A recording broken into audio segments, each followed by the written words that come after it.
Hello, everyone, and welcome to the second session of our eighth quarter for our Teachers Intensive. If you've had a chance to see the first session, then you should know by now. But just in case, I want to make this clear. The reason why we're doing it this way is because our Teacher Intensive would have coincided on Memorial Day weekend when we had our picnic at church.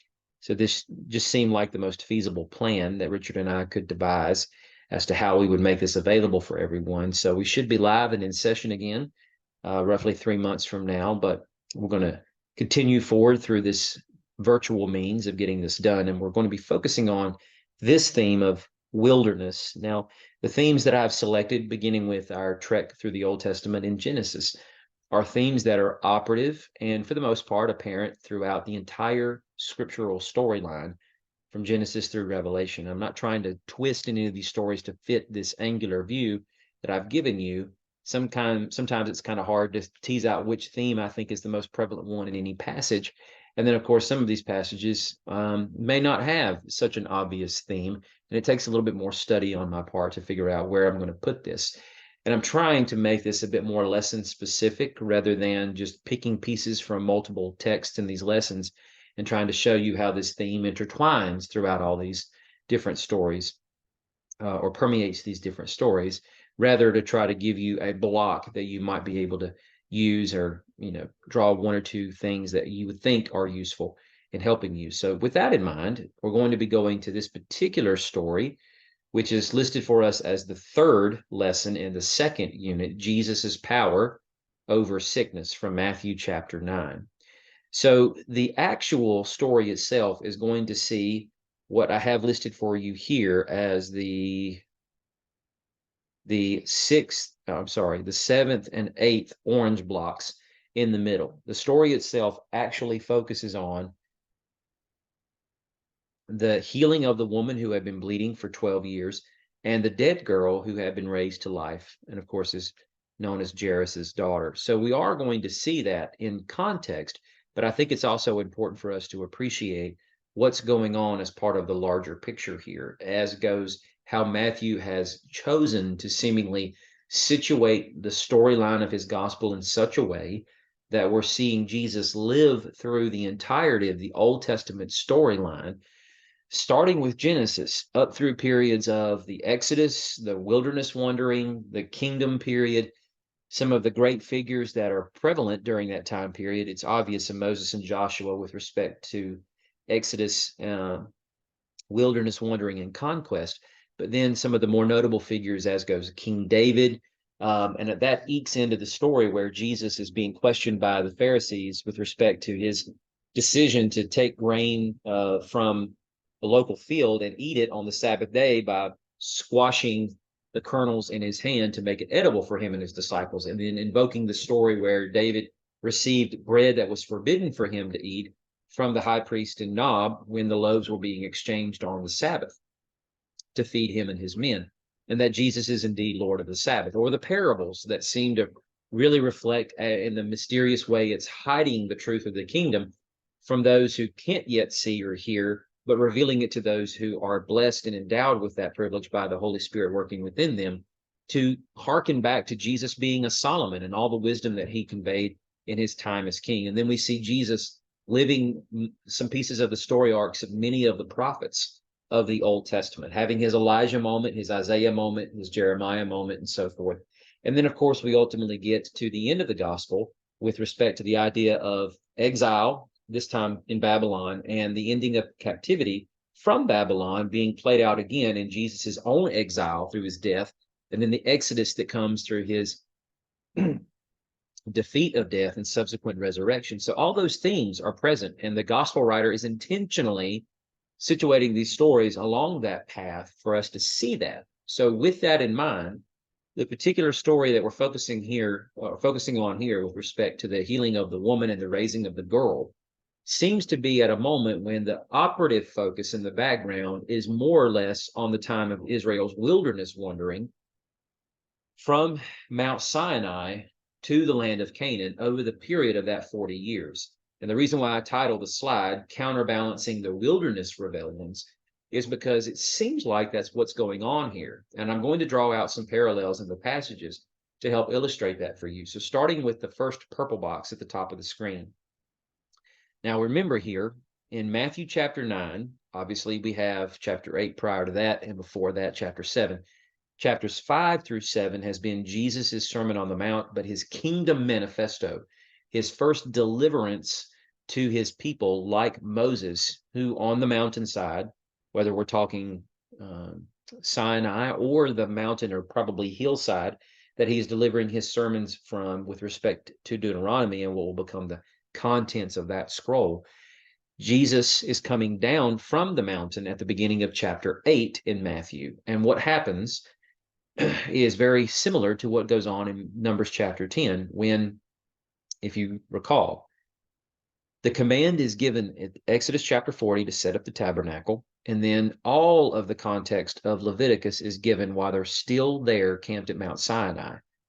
Then, after being there for roughly a year, building the pieces, constructing the tabernacle, installing the priesthood, offering up sacrifices, marking the beginning of the second year with the second observance of the Passover, the command is given for them to leave the land and to then migrate to Canaan, which is meant to be a little bit more than a month or so before they are supposed to begin conquest. But it drags on for 40 years because of rebellion.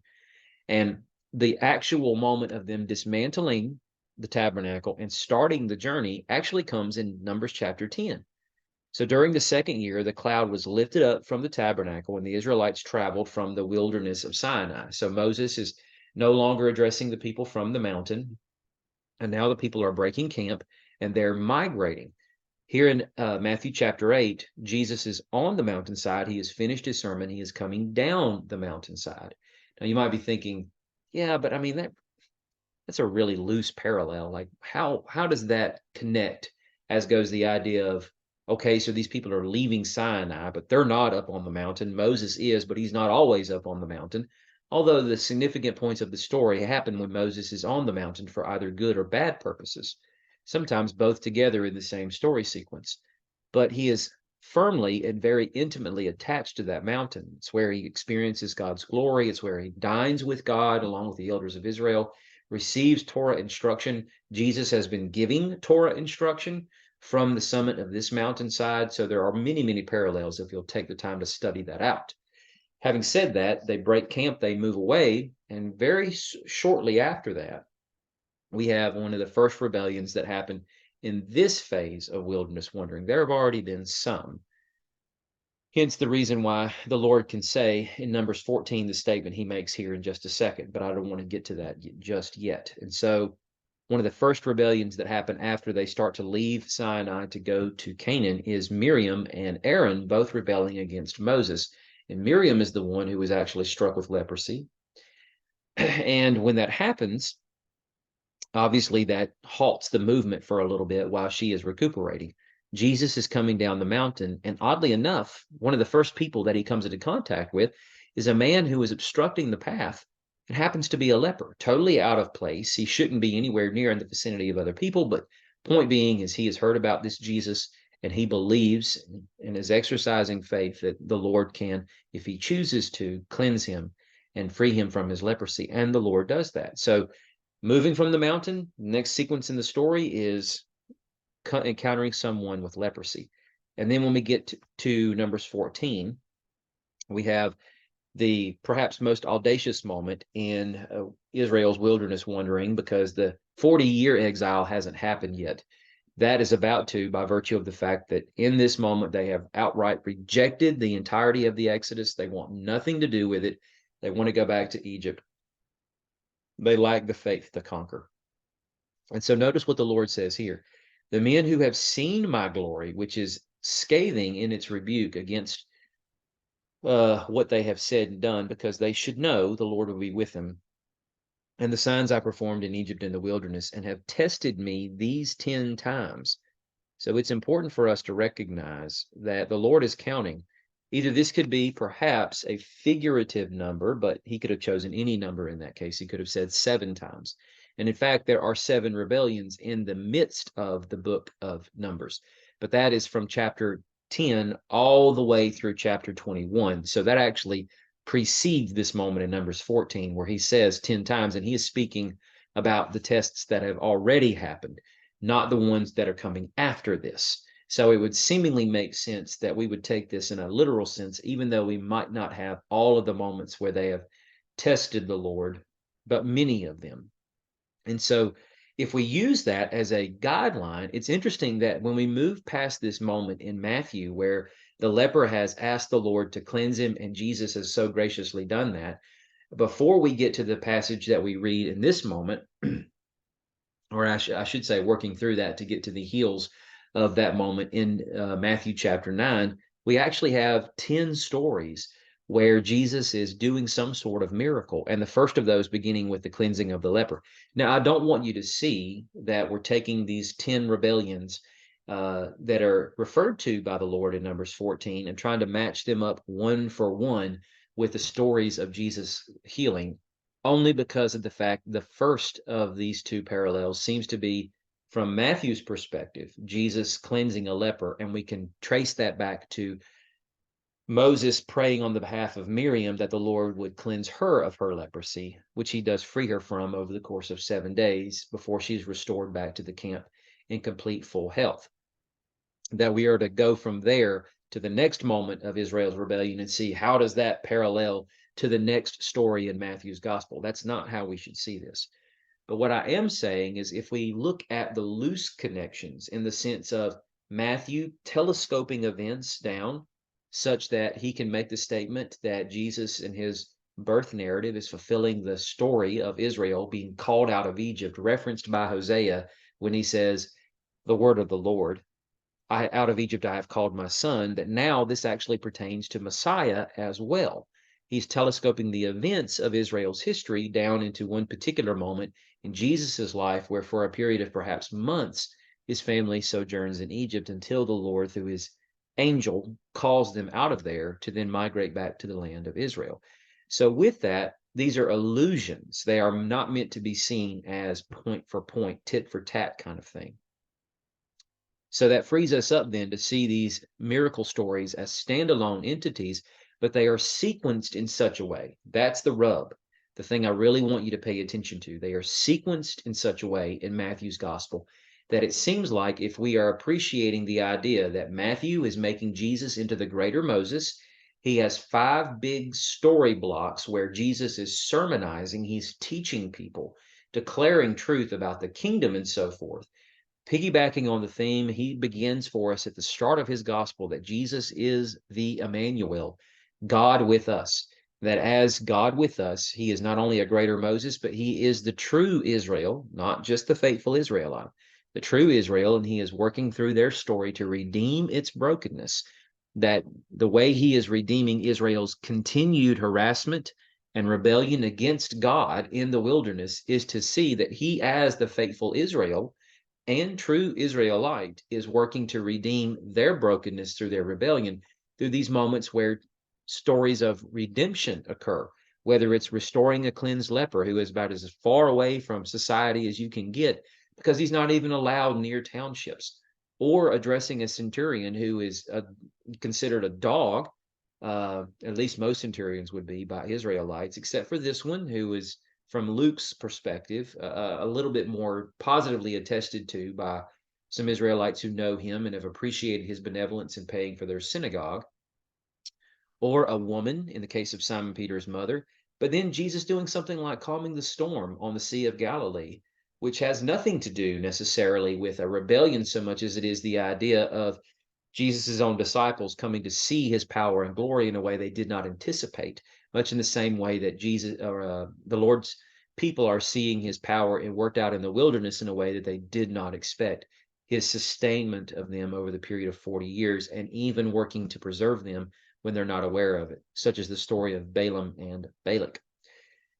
Now, all this being said, the point I really want to drive home here is let's finish off these 2 purple boxes at the bottom and parallel them to the black boxes before we jump into the story of the woman and the girl. So in Matthew chapter 9, roughly around the place where we have read with respect to Jesus and the miracle of these 2 women being, or 2 girls, I should say females, 2 females being restored and cleansed, We have Jesus facing down opposition from the Pharisees, who share in the seat of Moses, the religious authority that they wield over the people, and they are making accusations against Jesus that he is unholy and not fit to be seen as the messenger of the Lord, in the sense that he drives out demons with the help of demons. So he's in league with Satan, which is not what Korah and Dathan and Abiram say in number 16, but they do come against Moses and Aaron, and they cause the people to rise up in rebellion against them as well, stating that these men have taken power that's not right for them, that the whole community of people are holy, and everyone has the right to burn incense as priests or serve as priests, and they want to butt into a position that is not meant for them. In both cases, I think we can loosely appreciate whether it's Korah and company or the Pharisees, they're all jealous of what they see working through the man of God in the particular moments in the story that we're talking about, whether it's wilderness or whether it's gospel. And with that, they are trying to incite the people into rebellion against the key figure that God is using as a partner, working with him to bring his rule to mankind. And then the last purple box. So Moses appeals to the Lord. And I think, if anything, this right here probably solidifies more than anything that we are operatively in this portion of Matthew's gospel that seemingly tracks with the wilderness wandering. Because Matthew makes it a point to say that Jesus is feeling compassion for the people because he sees that they are distressed, they are dejected, and uses the phrase verbatim, like sheep without a shepherd. This was Moses's primary cry when he realizes God is not going to relent and let Moses into the promised land. If anything, he is going to keep him out of it.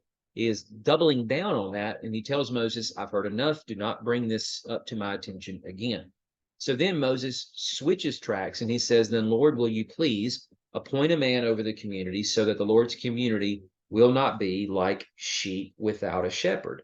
So hence he appoints Joshua or Yeshua.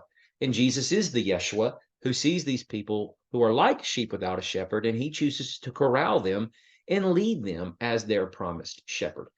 So he is bringing the wilderness wandering to its end there in the Matthean storyline, but there are lots of points of parallel with respect to all of that.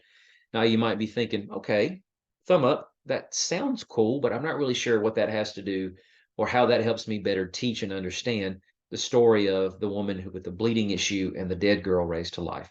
So let's read these green boxes then. Matthew's gospel begins with the tyrannical king in Herod the Great, and he's acting like the Pharaoh of Egypt, murdering children.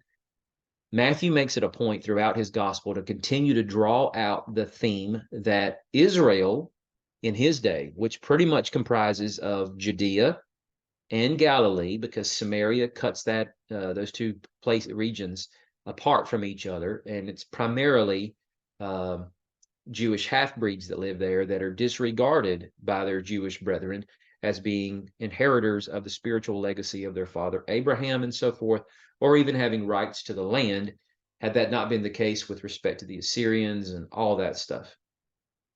That being said, if we're taking Israel as a whole, because in the time of Herod the Great, he rules over all of it. In the time that Jesus is born, there are not separate Roman provinces that are governed by different Roman authorities or vassal kings, as is the case when Jesus is a grown adult and about to be crucified. And then we have a very close parallel with respect to the story of Jesus and the boys in Egypt and their being hunted down by the tyrannical king who has ordered their death for the sake of snuffing out a deliverer, and these people rising up against him and challenging his power. Now, if Matthew starts that part of the gospel off with such a close parallel to Israel's ancient past and storyline, it would only make sense we would expect the same thing moving forward. Hence the next green block. Jesus undergoes an exodus from the Egypt that is Judea. Get what I just said.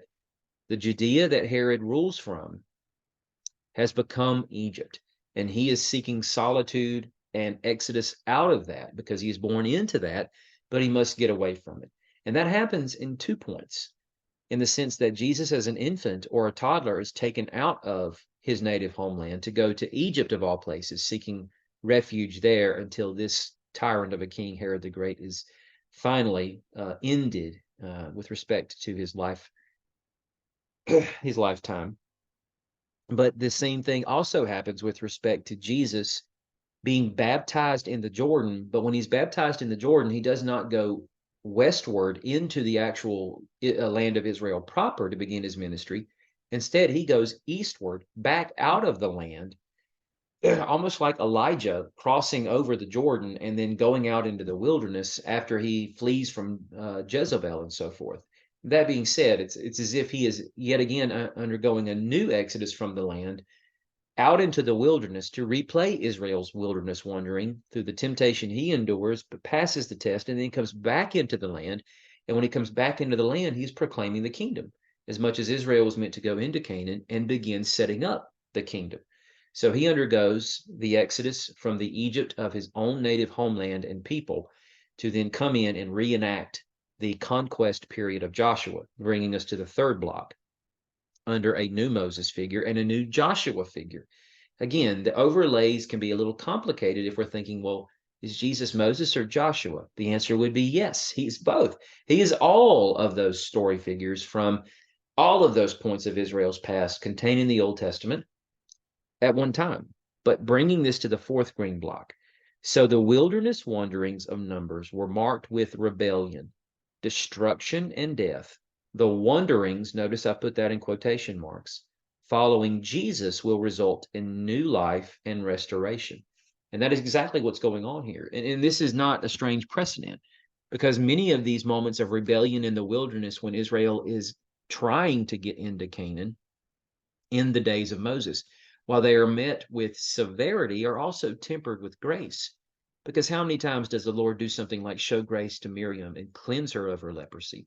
Or when he brings quail and they get sick from it and many will start to die, yet he tempers that with blessing and allows many to live.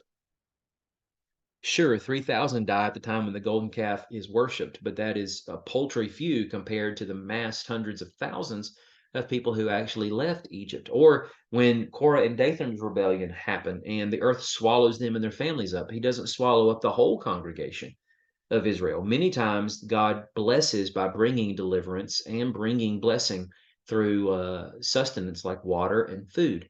And so Jesus is doing the same thing. But make no mistake, this woman who's been losing blood is tainted with death. That's the way she would be viewed by the law of Moses, and not allowed to be in company with anyone because everyone around her gets tainted with death.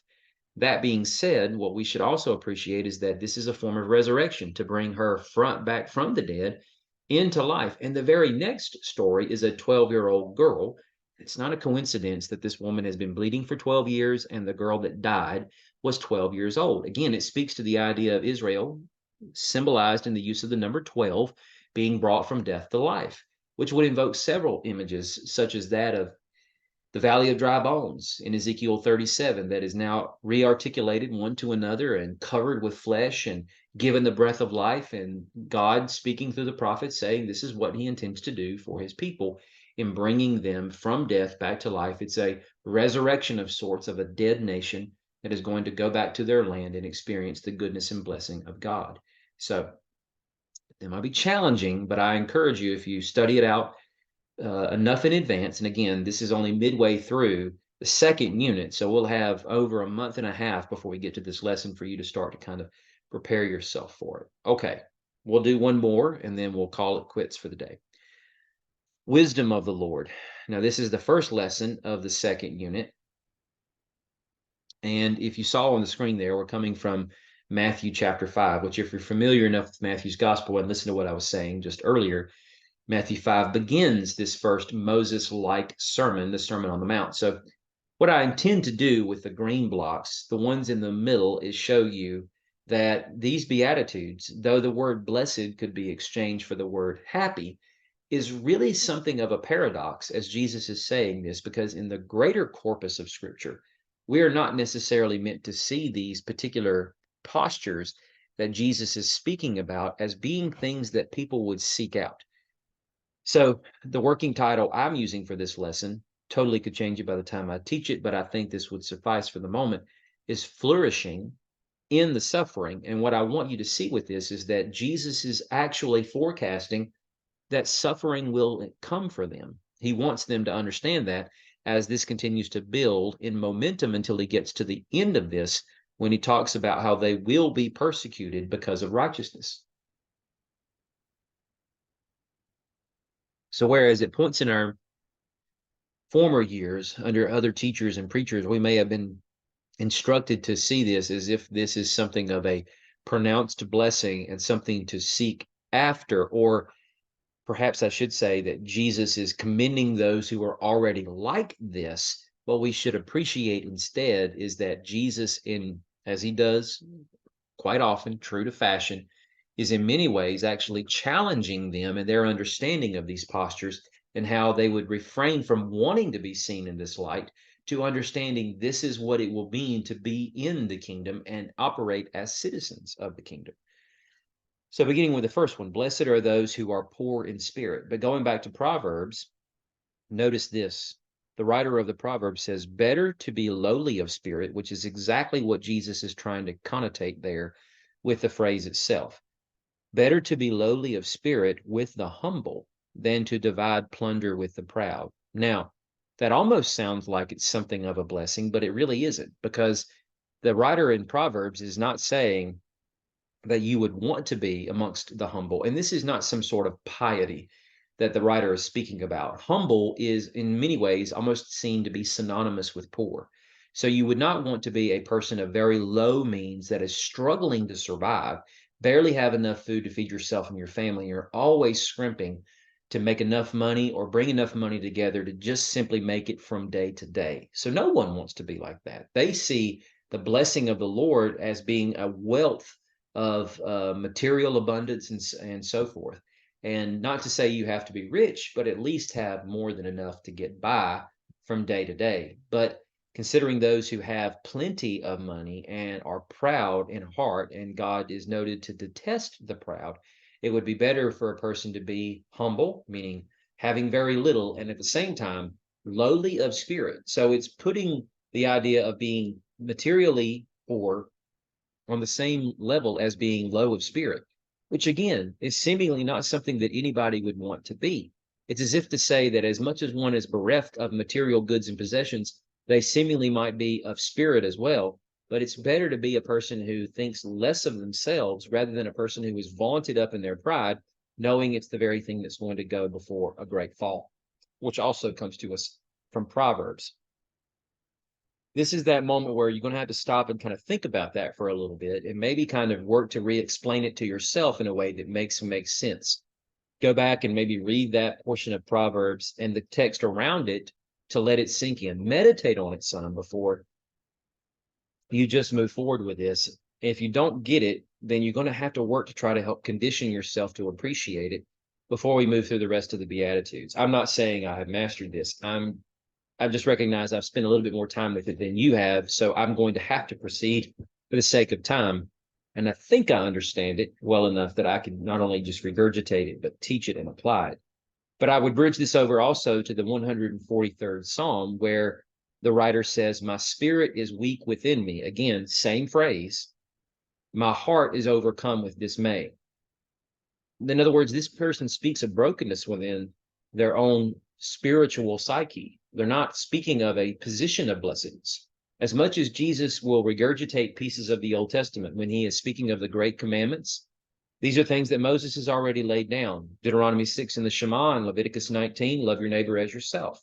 However, when he is speaking of these things, he is reframing and repackaging it in such a way that he's throwing a blessing on top of it, but these people would not see it as being something, again, that they would want to seek after.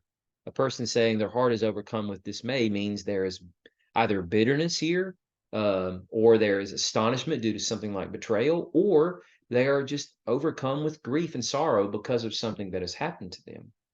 Moving forward, blessed are those who mourn. But when we go to the 69th Psalm, because the zeal of your house has consumed me. These are the words of David. And again, we find parallels with Jesus with respect to him cleansing the temple. So one would see these as a high note, but when David writes this in the original context, he's speaking about how people are persecuting him, and by virtue of their castigation of him, it's bringing him down at times. He says, I mourned and I fasted, but it only brought me insults. So mourning and fasting seen together in this context are not to be seen as something that a person of great religious character would do because they have to. They would seemingly only do this when something great or of great tumult is going on in their lives.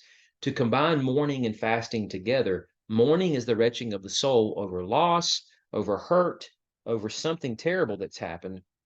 And to combine it with fasting is to show through outward expression the inner tumult of the soul itself. Or we go to Amos chapter 5. It's the only time I quote a prophet in any of this to say as Amos is drawing their attention to what will happen on the day of the Lord, the farmer will be called to mourn and professional mourners to wail. Nobody wants that crowd of people around. I mean, the only reason you employ these people who are going to play flutes and cry uncontrollably and wail out loud is when someone dies. Otherwise, the commotion itself is very jarring and it makes people uncomfortable. And again, nobody wants those people around. They're not the kind of folk that you invite to a party. Um, they're not treated like tax collectors necessarily in the sense that they are looked down upon. But at the same time, nobody appreciates their gift or talent for this sort of thing until the appropriate moment. So when Jesus speaks about mourning in their minds as Jews, it's only ever connected to something that is bad, something that's negative. So Jesus is working to try to flip the paradigm, but at the same time, it's understanding that it's something that will happen to them. They will mourn, but they will find blessing in the process. Blessed are the humble. Luke chapter 13. So in looking at this, I chose to use this verse because it would seem that these particular Galileans are working to do the right thing and offering sacrifices. However, as in their prostrate position of genuflecting before God and worshiping Him, Pilate came and found them in their humble position, and he had them murdered, and of course shamed them all the more by having their blood mixed with their sacrifices to profane their very last offering unto their God. So you might say, well, yeah, but I mean, the word humble is not mentioned in that passage. It doesn't necessarily have to be. I could reinvoke Proverbs 16:19 for the same reason that I did earlier with respect to connecting it with being poor in spirit. Jesus would see it the same way, and so would anyone who heard it as he was saying this very thing. But still, the idea that when a person is humble, they can even find great sorrow in those moments as well. Blessed are those who hunger and thirst for righteousness. Now, you might say, yeah, but here's one of those things that you definitely should be seeking after. Yes, this is true. Jesus is repackaging it for us to see it that way. However, using the phrase hunger and thirst, again, does not come with any sort of positive connectivity in the Old Testament. Going back to the 107th Psalm, they are hungry and thirsty. Their spirits failed within them. In the 107th Psalm, it's recounting Israel's history in this particular part, their wilderness wandering, and the fact that even though God fed them and he gave them water to quench them by virtue of the fact that he did let them go hungry and thirsty for a while to test them, it instead of caused a sense of hopefulness that God would meet their need, their spirits failed within them. Or to Matthew 23, Jesus speaking about the Pharisees and how they treat those that they teach and instruct. He said they tie up heavy loads that are hard to carry on them, and they place them on people's shoulders. Now, the reason I chose this is because in their minds, hearing this, there would have been nobody more righteous than the Pharisees. In fact, Jesus knows this and he calls this out when he says to them, unless your righteousness exceeds that of the Pharisees, you will never enter into the kingdom of heaven.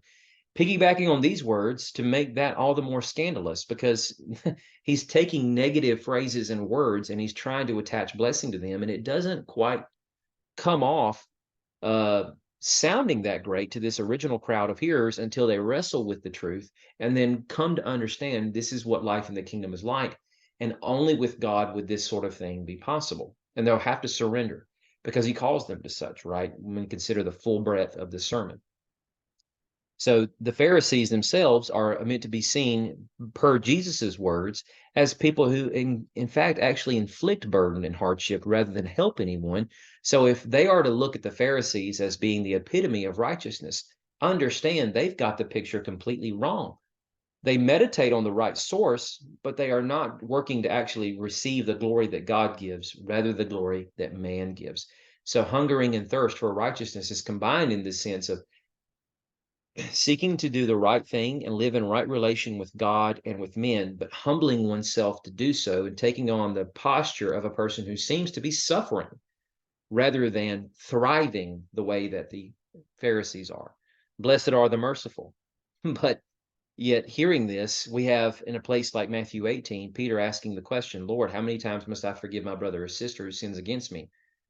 Peter is thinking it's pretty extreme to even stretch it to 7 times, but to hear Jesus say 70 times 7, it's the idea that being merciful is extremely difficult for these people. It's not to say that they don't understand the concept of forgiveness or that God has forgiven them and that they have a means to seek God's forgiveness for a certain level of sin with respect to the sacrificial system.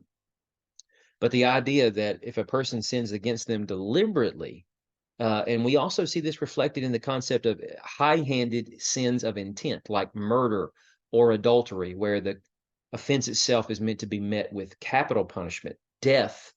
And it's Jesus who is starting to call their attention to the idea that God always intended mercy, that even though they had the option for death, it didn't have to be exacted necessarily. And God is the one who ultimately reserves the right to forgive should he choose to. That being said, that left the room for several different sins being met with the idea of them being cut off from the people, that they had the right to expel them from the community and the nation. But that would, in a sense, be turning them over to God to let God do with them what he wanted. They didn't have to put them to death, but they could not be a part of the community anymore. And it's throwing them onto God's grace to let him decide whether he will sustain them outside of the community or not. Or in Matthew 18, yet again, a few verses later, Jesus begins to tell of this sense of forgiving with this parable of the one who was forgiven the debt of 10,000 talents, millions of dollars that he owes the king, who will never be able to repay it back. And yet the king just wipes the debt completely clean. It is beyond scandalous to the nth degree. And then when we go to blessed are the pure in heart, Jesus says, if anyone forces you to go 1 mile, go with him 2. We should understand the gravity of the scandalous nature of what Jesus is saying here, because while Roman soldiers may have been in close proximity, he doesn't have to point to them to say, if that guy wearing breastplate, carrying sword and shield tells you to pick up his stuff and carry it 1 mile, which was allowed by Roman law for not just Israelites, but anyone that were non-citizens of Rome, Roman army soldiers, could press gang anyone to carry their possessions up to 1 mile, but no more. But Jesus is saying, be willing to take that and go 2 miles. That is exercising a measure of purity in heart, doing it for the right reasons, not begrudgingly, not secretly cursing them under your breath, counting every step, waiting until you get to the end to be able to somehow almost defiantly, but not quite enough to invoke or provoke the Roman to want to kill them, to say, ha, I've met my requirement, you dirty dog, and I don't have to go a step further, but instead willfully going out of joy with them a full 2. Or again, if the one who doesn't have asks you, don't turn him away. The one who wants to borrow from you, invoking again the words of Moses with respect to the language of borrowing and not charging interest on loans or not being stingy and counting up the years left to the year of Jubilee and thinking how much money you'll lose. Do not be tight-fisted, be open and generous and give as much as your neighbor needs, regardless of what you lose in the process. And even more than 1,000 years later, in Jesus's day, especially people of more meager means are still struggling with this idea. Or blessed are the peacemakers. Jesus goes on to say in this chapter, I tell you, don't resist an evildoer. Instead, if a person slaps you on your right cheek, give him your left. The idea is making peace. Or yet, even more scandalous, whereas the height of their religion is going to the temple and offering up sacrifices and offerings unto the Lord and seeking his favor by means of fellowship and burnt offerings and so forth, that if they actually have some struggle between them and one of their brothers or neighbors, that before they even go and offer the gift, what is seen as the most important thing in their expression of worship is to actually be left behind, to drop that thing in the dirt of the trail you're walking and go and reconcile with your brother before you dare come before your father and attempt to try to approach him in right relation when you fail to be and do not want to be in right relation with the other person next to you, or that you have offended. So it's important for us to capture these things. And of course, it all feeds into the idea of blessed are those who are persecuted because of righteousness. So here they might be asking, how can you be persecuted for righteousness? If you're doing the right thing, if anything, like we treat the Pharisees, it would only seek to gain the virtue signaling of the society around, that people would want to admonish you and honor you for doing the right things. But if you're going to live by this standard of righteousness, again, seeking the posture of a lowly person, seeking the posture of a person who is inviting suffering, who is inviting um, the negative connotation that comes with the idea of being in a position of hunger or thirst, or needing to express mercy to someone because you've been wronged, or trying to be pure in heart, but knowing that it's going to come at great cost to you. Or, of course, mourning or being poor, lowly in spirit. Again, not a position that people would want to find themselves in. Thinking about it from the perspective of Old Testament literature, Jesus is turning all this on its head to say, yes, to follow me is going to be placing you in right relation with God and right relation with man, but it will invite their taunts and the torment that comes from those who do not like what you're doing.